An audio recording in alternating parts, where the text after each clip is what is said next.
Welcome back. One of my favorite ways to help myself, children, friends, and clients find happiness is to answer the 3 nicest things. And they are: 1, what's the nicest thing I did for somebody today? 2, what's the nicest thing someone did for me? And 3, what's the nicest thing I did for myself? We do this at the dinner table for great conversations, and I have couples do this to be more in tune with their spouse. Try it now by answering the 3 nicest things in the group and make it a daily habit. Not only will you find more happiness, but more connection, communication, and inspiration.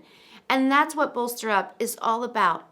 Let's take a look at a few more ways to move you away from unhappiness. Disneyland's mission statement starts with these words: we create happiness. We also can create happiness. We don't need to build an elaborate theme park in order to do it, though. In most cases, our unhappiness stems from more what needs to be removed from our lives than from what needs to be added. Let's take a look at that now. The concept of happiness is often depicted by something we are all familiar with: a bright, shining sun. And clouds can represent the things that get in the way of us being happy. When using the metaphor of the sun to represent happiness, it would make sense that if we want to be happy, we have to first move the clouds that are making us unhappy. Pull out worksheet Happiness Conceptual Model. You will notice on the conceptual model that there are clouds which have been numbered. Review the summary on the top 5 personal traits that get in the way of us being happy. When you do, write them in the clouds on your worksheet. When you complete the summary, please return to this lesson.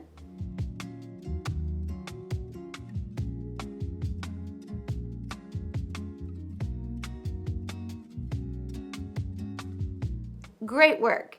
Studies showed that if we can work on eliminating 5 common personality traits, we will be well on our way to living happier lives. And they are being apathetic. Being apathetic is showing no interest, enthusiasm, or concern. It's about being indifferent, uninvolved, and uninspired in life. Apathy can be regarded as the absence of emotion.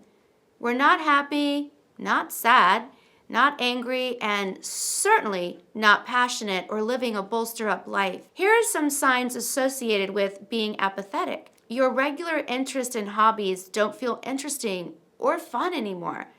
You feel unmotivated at work, and your work performance may start to slip. When you think of acting on a goal or possible interest, you quickly lose steam. You allow yourself to spend too much time watching TV, surfing the net, on social media, or playing video games. All that stuff we talked about in procrastination. You'll fill your time with mindless tasks and busy work, feeling like you do not possess the level of skill required to actually confront the challenge. The next one is being unhealthy. According to Pew Research, most people who say their health is poor also say they are not happy. According to a study in the Archives of Internal Medicine, an unhealthy lifestyle is defined as a lifestyle where a person engages in activities that are known to be detrimental to one's health, such as smoking or not moving your body regularly, eating unhealthy foods, and not maintaining a healthy weight. The questions we may need to ask is, why is it hard for us to change our unhealthy behavior? Perhaps these behaviors are indicative of a deeper disconnect with who we are.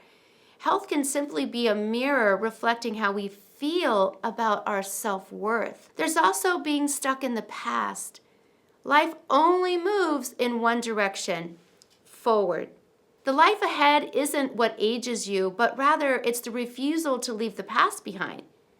Memories are double-edged swords, and getting stuck in the past is like going back in time, but not being able to participate in it. Ask anyone who is blissfully happy if regret has any place in their life, and they'll tell you no. Allowing regret to make a hole in your heart is guaranteed ticket for unhappiness. And life will pass us by until we wake up one day and realize all the time that has passed, we cannot get back. You can't change the past or the things that have happened, but you can decide if it will rule your future. There's also feeling hopeless. Are there times that you just feel like giving up? Have you ever felt like you're being backed into the wall and nowhere to go? Do you sometimes feel as if nothing's ever enough, or if nothing really makes a difference? That your life is unraveling and there's nothing you can do about it? Sometimes we feel hopeless because of something that happened to us.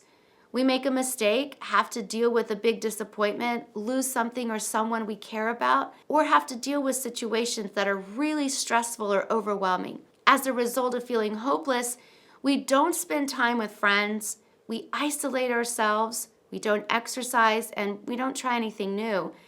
And that just adds to our unhappiness. Last is being unappreciative. Being unappreciative means we don't fully understand, recognize, or value things. And if we don't recognize or see value, it also means that we don't feel or express gratitude. As a result of living in a culture of negativity and fear, it can be hard to see the good in people in life sometimes. When we are unappreciative, we become closed off and less receptive to others and their needs.